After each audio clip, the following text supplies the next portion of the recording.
Bonjour à tous. Aujourd'hui j'ai une partie très intéressante à vous montrer. Très intéressante au niveau historique, parce qu'il s'agit de la première partie d'échecs enregistrée au monde, qui a été jouée en 1475, donc il y a 548 ans. Et c'est pas la première partie d'échecs qu'on peut retrouver, mais avant les règles étaient différentes. Les règles ont évolué au fil du temps. Et c'est la première fois. Avant, la dame pouvait bouger seulement d'une case en diagonale. Et cette partie est la première enregistrée où la dame peut se déplacer comme on le connaît pour l'instant. Alors à l'époque, il n'y avait pas encore le roc. Par contre, il y avait le saut du roi. Le roi pouvait, à son premier coup, sauter de 2 cases au-dessus d'une autre pièce pour roquer manuellement, en quelque sorte, mais en 2 coups à la place d'un. Alors à l'époque, c'était moins important de roquer parce que la dame pouvait justement seulement bouger d'une case, et donc les parties étaient un petit peu moins agressives, avec moins de risques de se faire mater en début de partie. Peu après l'apparition de cette nouvelle règle, du changement de la dame folle, comme c'était appelé, le rock, c'est avec à la suite de Ruy Lopez principalement, presque 100 ans plus tard, qui ont instauré cette règle-là. Il y a eu beaucoup de débats, beaucoup de règles légèrement différentes par-ci par-là dans certains pays, en fonction des pays, en fonction des joueurs principaux des pays.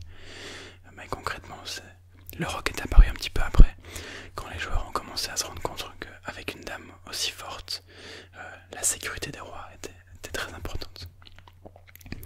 Donc on a E4 et D5, une scandinave. Puis on prend. Dame prend. Et cavalier C3. Dame D8. Jusqu'ici rien d'extraordinaire. C'est encore un truc qu'on voit de nos jours.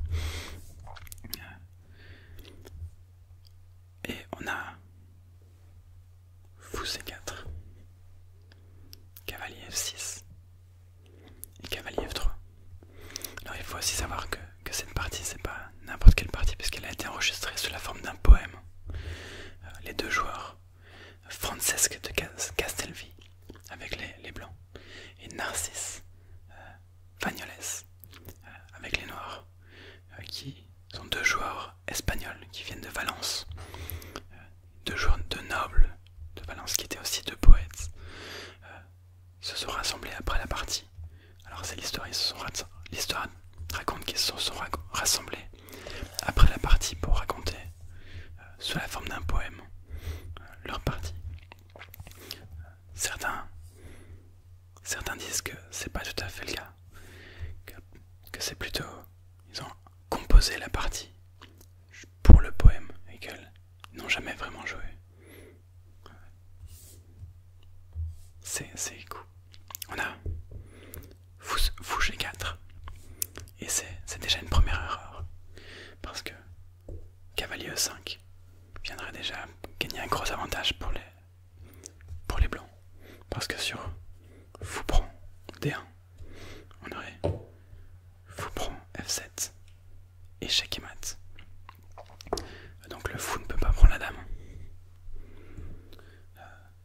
Mais sur un coup comme E6, pour venir empêcher l'échec et mat, on aurait cavalier prend G4, et sur cavalier prend, la dame viendrait reprendre le cavalier, et les blancs auraient une pièce de plus. Alors, après cavalier E5, fou H5 ne marche pas non plus, à cause de dame prend H5, et le cavalier ne peut pas reprendre parce qu'il y a toujours cette menace d'échec et mat en F7. Et on serait encore une fois une pièce de plus. Donc le seul coup logique, c'est fou E6, et après fou prend E6, pion prend E6. Les noirs se retrouvent avec 2 pions doublés isolés sur la colonne D, ce qui serait un énorme désavantage et 2 grosses faiblesses restant de la partie. L'ordinateur donne déjà les blancs gagnants à ce moment-ci de la partie. Ici. Mais Francesc, avec les blancs, ne joue pas à ce coup-là. Il va jouer H3. On a fou prend F3. Et dame prend F3. Et ici, deuxième erreur, E6. Alors, on a dame prend B7 qui menace la tour. Cavalier D7 pour défendre la tour. Cavalier B5. Francesc augmente la pression. Chaque coup, il crée une nouvelle menace et il force les noirs sur la défensive. Il vient menacer la fourchette en C7 qui viendrait gagner la tour. Alors on a tour C8 et cavalier prend A7. Cavalier B6. Tour B8 aurait été mieux, mais toujours position déjà presque perdante, voire carrément perdante pour les noirs. Voilà. Cavalier prend. Cavalier prend.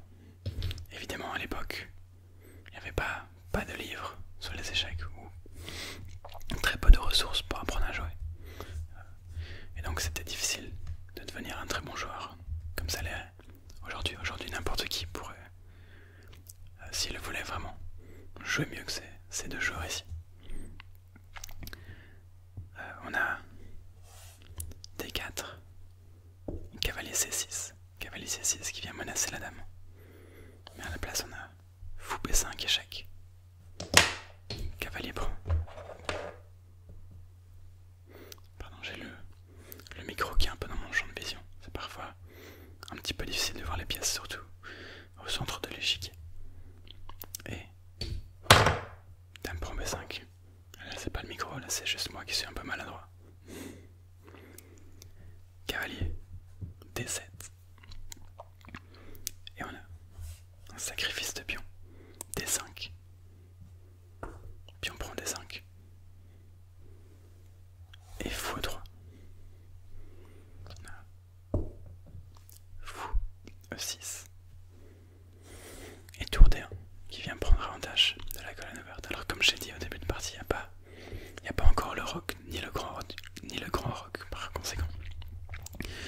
Mais si les blancs voulaient au prochain coup, ils pourraient venir jouer C1, roi C1, avec le pont du roi, le saut du roi. Mais on a dame F6, tour prend D5, et dame G6. Et là, Francesc vient tendre un piège à Francesc tend un piège à Narcisse, pardon, j'ai petit trou de mémoire. Parce que les noirs ne peuvent pas capturer ce fou. Seulement, il va le capturer quand même, le fou. Et c'est une grosse erreur, parce qu'on a dame prend D7, échec, roi F8, dame D8, échec et mat. Et la partie se termine de cette façon. Dans le poème, c'est une façon romantique de perdre la partie. Mais voilà, la plus vieille partie d'échecs enregistrée au monde avec les règles actuelles. Une partie que j'ai découvert récemment et que je voulais vous partager. Pas super intéressante au niveau échiquien, mais assez intéressante au niveau historique. Parce que c'est une des caractéristiques du jeu d'échecs, c'est un jeu qui existe depuis tellement longtemps. C'est incroyable de se dire que cette partie a été jouée en 1475. Il n'y a pas beaucoup de gens qui peuvent dire la même des jeux auxquels ils jouent ou des sports qu'ils pratiquent. Donc c'est assez incroyable.